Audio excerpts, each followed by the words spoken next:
Joshua chapter 22, verse 10 to 20. I'll read it for you. When they came to Galios near the Jordan in the land of Canaan, the Reubenite, the Gadite, and half tribe of Manasseh built an imposing altar there by the Jordan. And when the Israelites heard that they had built an altar on the border of Canaan at the Galias near the Jordan at the Israel side, the whole assembly of Israel gathered at Shiloh to go to war against them. So Israelites sent Phinehas, son of Eleazar, the priest, to the land of Gilead, to Reuben, Gad, and the half tribe of Manasseh. With him they sent 10 of the chief men, one for each of the tribes of Israel, each the head of the family division among the Israelite clans. When they went to Gilead, the Reuben, Gad, and the half tribe of Manasseh, they said to them, "The whole assembly of the Lord says, how could you break faith with the God of Israel like this? How could you turn away from the Lord and build yourself an altar in rebellion against him now? Was not the sin of fear enough for us? Up to this very day, we have not cleansed ourselves from that sin, even though a plague fell on the community of the Lord. And are you not turning away from the Lord? If you rebel against the Lord today, tomorrow he will be angry with the whole community of Israel. If the land you possess is defiled, come over to the land's land, where the Lord's tabernacle stands, and share the land with us. But do not rebel against the Lord or against us by building an altar for yourselves other than the altar of the Lord our God." When Achan, son of Zerah, acted unfaithfully regarding the devoted things, did not wrath come upon the whole community of Israel? He was not the only one who died for his sin. This is the word of God for the people of God. Thanks be to God. The book of Joshua, now they go into the land and they conquer the land. So they start settle down and they build their country. And all the books, Judges, Ruth, Samuel, Kings, it's a history. It's a history of Israel, how the country was built, which king came up, how they failed, how was the successful, how actually the history is over and they become exiles. So the main part of the history of Israel, they are the one of the main part. And I shared with you, the Bible is important because our God is working through history. Our God is not just ideology or the philosophy or even in myth. Our God working through people's history, in history of Israel, how God acted. That's the what Bible reporting. And reason it is important because history repeat, even repeat in our life. When you read the Bible, when you see how Abraham responded to God, how David made a mistake, how Saul could not follow God. While we are reading it, we try to apply them to our life, right? I should do like him. I should not be like them. So we keep reading the Bible, the history of Israel, how God and people work together, and we try to bring it to our life. So that's an important thing, reading Bible in history. So especially again today, I'm going to share the passage about Joshua. What do you know about Joshua? Do you have any Bible verse or passage do you like or you remember from book of Joshua? John chapter 3:16, Corinthians about love. There are many famous passages here and there, but not many people remember any passage from book of Joshua, right? The one verse, the theme verse of the book of Joshua is Joshua chapter 1:9. The Joshua is a leader after Moses. And Moses was a man of God. He had a charismatic leadership. He divided the ocean into two, and he led the people for 40 days with a lot of miracles. And now that Moses passed away, the young leader Joshua, he came up to lead the people, and not only the lead through the desert. Now he should lead the military campaign to make the battle against the Canaanite. So he really needs strong leadership.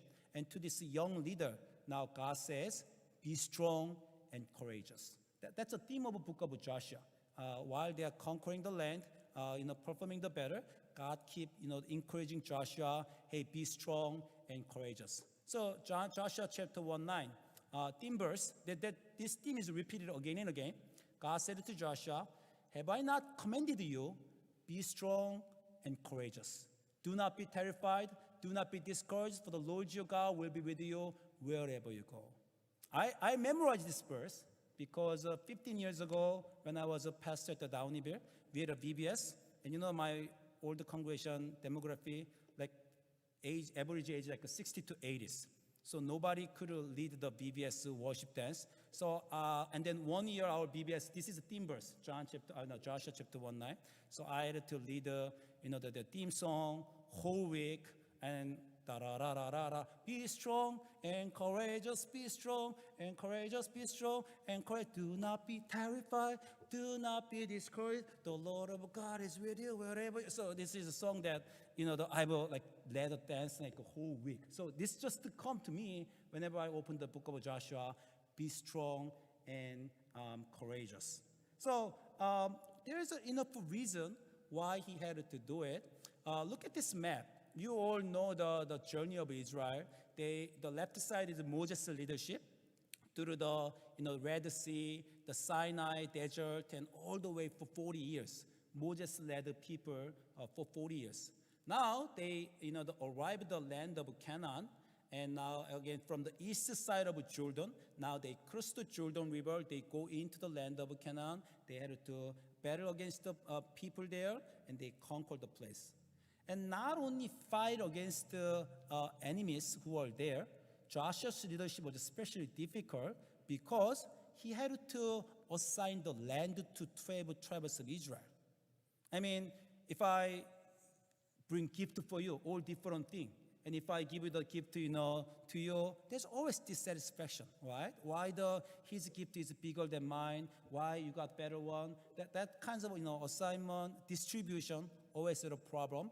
And if you go that place, looks like the Judah has a big south part, but most of them desert. And some part is small, but there's a fertile land. So wherever you assign them, they were angry. They were angry to the Joshua, why you gave this land and this land that doesn't look too good to us. So Joshua had to be really strong. He had to practice a strong leadership, not only because of against the enemy Canaanite, but also his own people. I want to show the one story as an example. Joshua chapter 17, if you see that, there's one tribe complaining to Joshua. So it says like this, people of Joseph, there's a big tribe, came to Joshua. Why have you given us only one allotment and one portion for an inheritance? We are numerous people, and the Lord has blessed us abundantly. So what Joseph tribe saying to Joshua, the land you gave us, too small, give us bigger one. And is it easy to give us a bigger one? I mean, they're surrounded by other tribes. Then Joshua have to ask other tribe, hey, some part of your land, give it to the Joseph. So both of the tribes will be angry. That was a leadership. There's no always ideal solution, make everybody happy. One of your team members will be very unhappy or angry at you. But Joshua, as a leader, still have to practice the leadership. So what Joshua said to the people of Joseph at that time, verse 15, if we are so numerous, Joshua answered, and if the hill country of Ephraim is too small for you, go up into the forest, clear land for yourself there in the land of Perichite and Rephite. So Joshua said, go more, conquer the more place. I cannot give your brother's land to you, but you can go more to the enemies. And people of Joseph replied, the hill country is not enough for us, and all the Canaanites who live in the plain have iron chariot. Both of those in Bashan and its settlement of those in Valley of Jezreel. So Joseph tribe, complaining to Joshua again, you tell us go conquer, but they have iron chariot. We cannot. They're too strong. Give us the different land. So that kinds of a complaint, right? And now Joshua responded to the Joseph, the Ephraim and Manasseh. You are numerous and very powerful. You will have not only one allotment, but the forested hill country as well. Clean up, and its farthest limit will be yours. Though the Canaanites have an iron chariot, though they are strong, you can drive them out. So Joshua simply encouraged them, you don't limit your power. You can do more than that.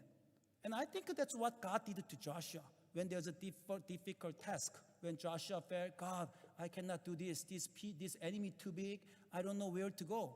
And maybe God would have told Joshua, You're more than that. Be strong, courageous. I made you bigger. I made you greater. You can do it. Maybe God would have encouraged Joshua that way. So Joshua now learned it, trained by God when his people needed more encouragement. He could do it. So not only he became strong, he made his people strong. He said, Joseph tribe, you are strong. You are stronger than what you think. Iron chariot, go for it. God is with you. You can do it. And he encouraged the people. That was Joshua's leadership that he practiced, and that was the reason God told him, Joshua, be strong and courageous. And then more than that in this leadership, today's passage, in throughout all the book Joshua and Joshua's leadership, the most difficult part. What happened in today's passage? So Joshua, allotted all the land to the 12 tribes. But when they were traveling from east to west, from desert, they were traveling, and then they were across the Jordan River. But 2.5 tribes, the Reuben tribes, Gadite tribes, and half tribes of Manasseh, they decided not to cross the river. They have a lot of lamb and goat, and they found a good pasture in east side of Jordan. So it actually happened not during the Joshua's leadership in book of Numbers, during the Moses' leadership. These 2.5 tribes already proposed to Moses, we don't want to cross the river, Jordan River, we want to stay in the east side. And at that time, Moses was angry because it was a team. It was a federation. It was a union. And if among the 12 tribes, if 1/3 you are staying there, our army will get reduced and we cannot fight against the Canaanite. You are discouraging your own people having your own land. You cannot do this. That was already happened in book of Numbers. And actually, these people, Reubenite, Gadite, and half of Manasseh, they proposed, let us settle down here and let us build the city. And our children, our wives, they will with the animal will stay there. But all the men, the fighters, warriors, will cross the Jordan River with our brothers, with the rest of 10.5 tribes, and we'll fight with them against the enemy until all of our brothers, all the tribes settle down, conquer the land. And with this condition, Moses said, yes, let's do it. And if you follow that, if you keep your promise, we can do that. So that was already happened. And today's passage, Joshua chapter 22, now under the Joshua's leadership, now Joshua is releasing them. So all the 10 tribes now settle down. They conquered all the land. And then 2.5 tribes, it was time for them to go back to their family. So Joshua said, good job, brothers. You sincerely fought for your brothers, and all the land conquered, you may go back to your hometown. So 2.5 tribes, Reuben, Gadite, and half tribe Manasseh, they were going back, but something happened in today's story. Joshua chapter 22, it says like this: when these 2.5 tribes, they came to Galilee near the Jordan in the land of Canaan, the Reubenite, Gadite, and half tribe Manasseh built an imposing altar there by the Jordan.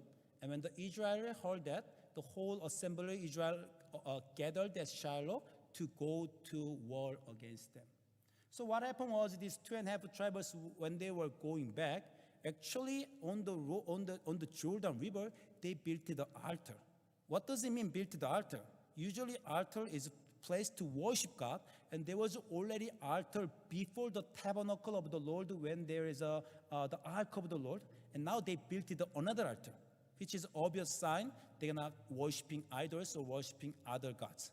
And during this Joshua and the Moses leadership, already God had been angry many times people of Israel because they were not sincere to God. So it was a very critical moment, and all the rest of Israel, 10.5 tribes, they were angry. So they actually proclaimed the war. Hey, if you're not worshiping our God, on your way go back. If you build another altar, we'll fight against you. So they were about to go to war against them, which means now the civil war could break out. It was not a war between Israelite and Canaanite. Now the war among the Israelite tribes. That's a civil war. And in fact, few hundred years later, there was civil war. If you see book of Judges, chapter 19 to 21, there was a record of a civil war. 11 tribes of Israel fought against one tribe of Benjamin. It was messy. It was the most difficult part of the Bible. We can read Judges chapter 19, 20 because it's the massacre. That's a civil war. You know, Korea went to the civil war in 1950s. United States went to the civil war, North and South. Civil war usually worse than the war against the other country. So it happened to you 100 years later, but it could happen earlier during this Joshua's leadership in Joshua chapter 22, when 2.5 tribes, they show sign to betray the Lord. 10.5 tribes say, we're going to fight against, we're going to make the war, right? There was a very critical moment. At this critical moment, the Israel leaders, before they, the start war, what they decided to send their leaders to make the reconciliation, to make the solution as a last measure, right? And who was selected? That time they selected Phinehas. That's here that you hear the name Phinehas. So Israelite sent Phinehas, son of Eleazar, which means Eleazar is the son of Aaron. You know the Moses' brother Aaron, the first high priest. So Eleazar is the second high priest. Now Phinehas is about to be a high priest. He's the third generation from Aaron. So he's a very noble. He had authority. And with Phinehas, they also sent 10 chiefs of each tribe. They sent them, and they went to these 3.5 tribes. And we should ask why they selected the Phinehas, because this is a really critical moment of the history of Israel. If this negotiation failed, then it could be a civil war, and it could be really bad, right? So they had to select the best leader. The Ukraine war now broke up, and our president couldn't go there, right? But I saw that our vice president went there, I think Poland, right? She couldn't go to Ukraine but directly, but she was in Poland. Why we sent her?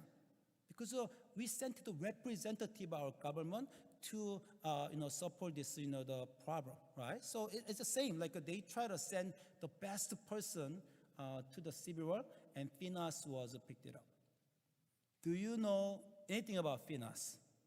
Actually, there's a very famous story about Phinehas before that. Now Phinehas is a leader, but earlier in book of Numbers, the third book of Israel, during the Moses leadership, there was a big trouble in Israel. When God sent to Israel to cleanse the land of Canaan, it was not like God loved Israel more than Canaanite. It's not like God hated Canaan, God loved the Israelite. It was a sin of the land at that time. There's two sins of the Canaanite was very abominable to God. One is sexual immorality. Actually, they sexed with everybody. Like even the father-in-law, mother-in-law, brothers and sisters, and aunt and uncle, and with the animal. That's all the sexual sins listed in the book of Leviticus. They were happening at that time. And even at a public place, their god is Baal, and Baal priest in public with the woman, they actually had a sexual relationship as a sign of abundance harvest. So it was very corrupted. It was a kind of, it was a long, long time ago. People were still no law, no country. It was a kind of barbarian status, and their sexual immorality was just so severe. And another bad thing was human sacrifice.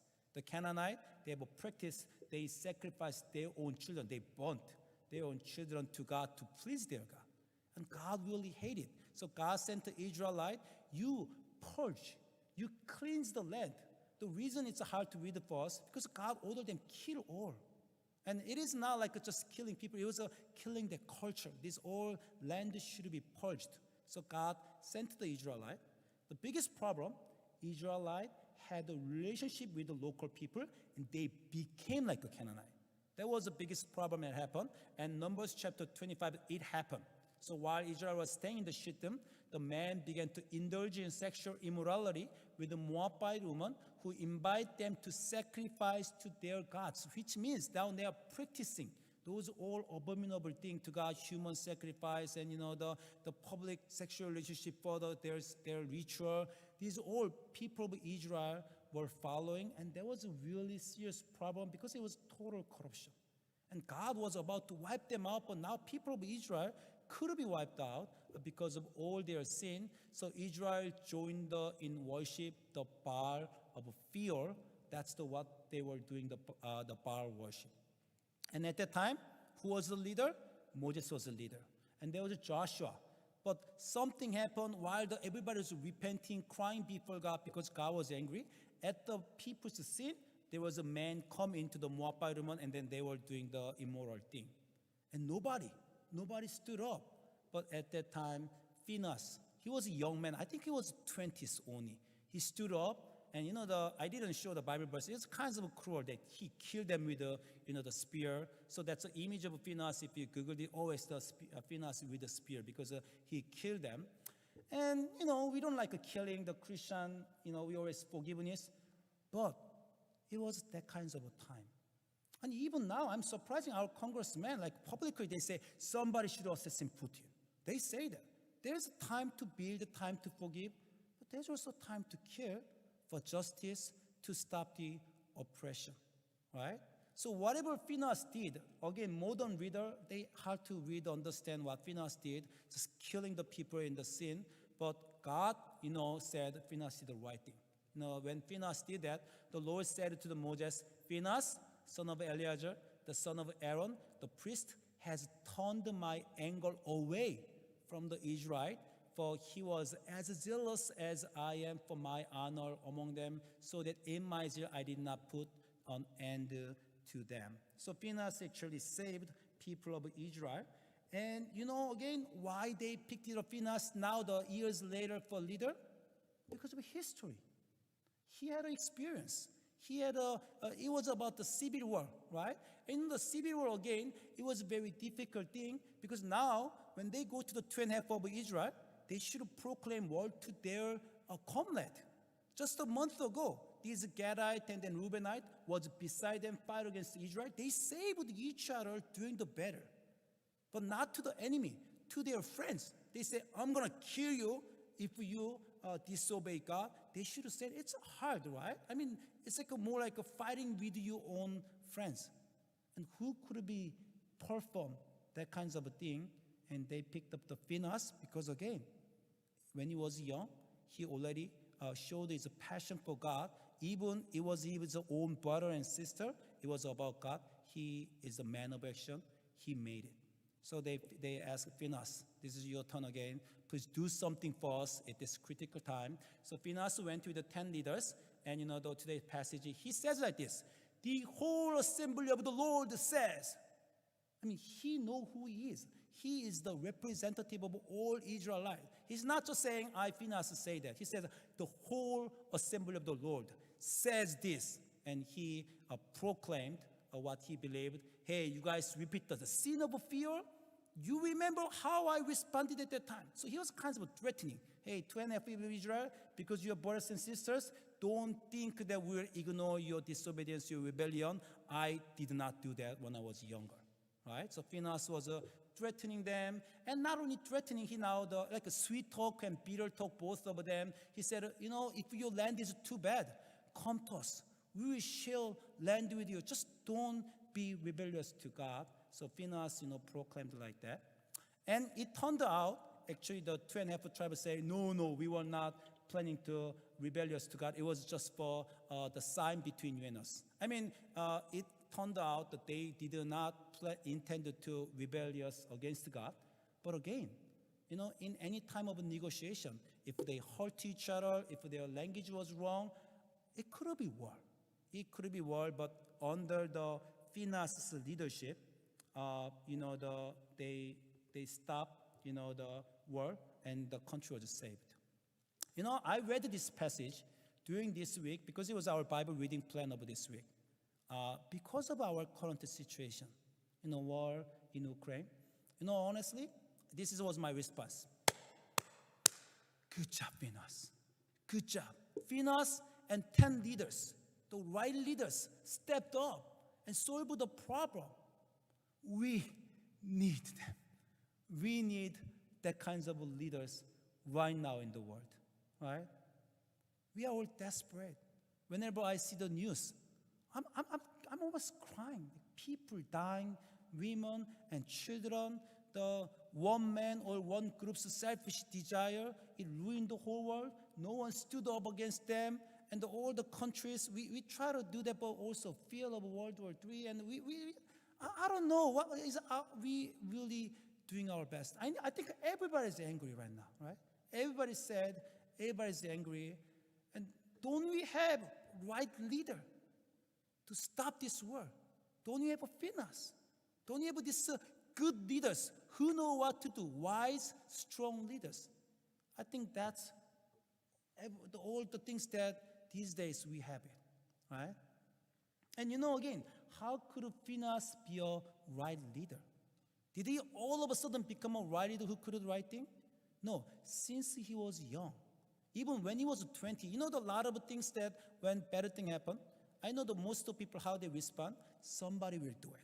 I'm not a leader. There's a higher person, there's an older person, maybe there's a pastor, there's like a church leader. I'm not the one who solved the problem. Maybe you could think that way.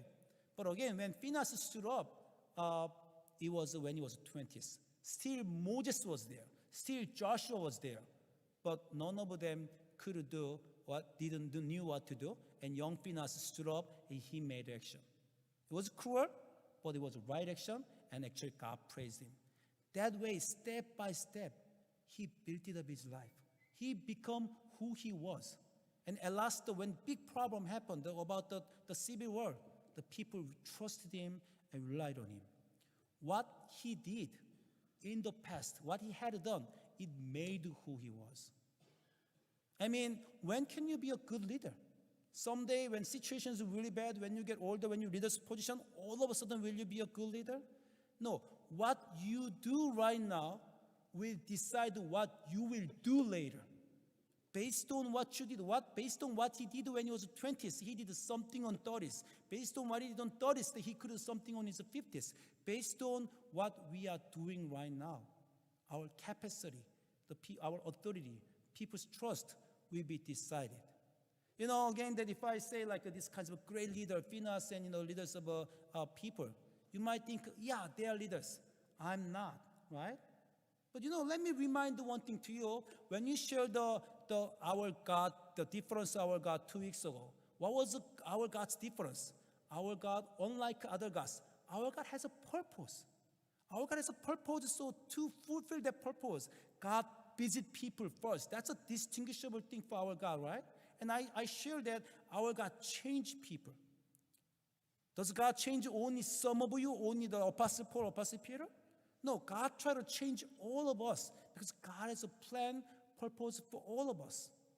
And what was God's plan? The very plan from Genesis chapter 1:26, when God created a human being.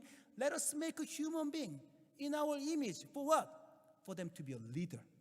For them to rule over. Can you imagine if I'm Adam, right? And then maybe cow and lion came to me, and cow said to Adam, hey, lions keep killing us. Well, we don't know what to do. And lions said, oh, we are starving. We should eat them anyway. You know what I'm saying? The Adam is the one leader who should organize, hey, cows, lions, and rabbits. Hey, you should do that way. That's a leader God appointed Adam. All human beings, when God made you in my image, rule over. If there's a problem, fix it. Don't just stay there, practice your leadership, because I made you in my image. Our God is a creator, our God is a leader. And God made all of us as a leader. Practice your leadership. If you see problem, don't just sitting down. You are greater than that. That's what Joshua keep telling people. You are greater than that. You are stronger. You think you can do it. You should do it. Be strong. And be courageous does not mean just to be strong for the war and then have a big muscle. Be strong to make action.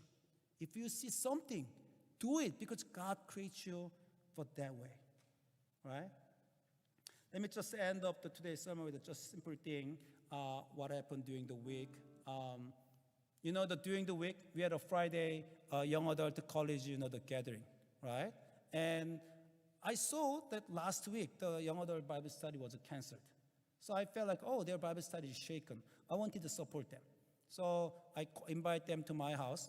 Honestly, nobody responded. And I actually invite the people here and there. People not responding these days very well because they were still at the end of the pandemic. They kind of hesitant to visit people's house. So I thought, oh, I invite the people, people don't respond me, maybe that's it, right? But because I prepared this message, because I read this Phinehas and Joshua, I thought, I should change this. So actually, I contact one by one everybody, and at last, the Audrey and Chloe's spring break. I didn't know it was their spring break, but they came for the spring break. So actually, it was a very good turnout gathering for young adult college. And actually, it's just a lesson that I got again. We think there's something not going well. Maybe I don't have to do that. Right? I don't have to change it. Somebody will do it. But no, God made us great in God's image. And God says, rule over, lead. If you see problems, step up. Even if there's a big problem you cannot solve right now, do something, and that will make who you are step by step, and you will be true leader who will change. You're going to be peacemaker. You're going to bring reconciliation. And that's the way. You will be the light and salt in your community, because God made us that way, and actually God invites all of us. Be strong, courageous. You are more than what you think. Let's pray.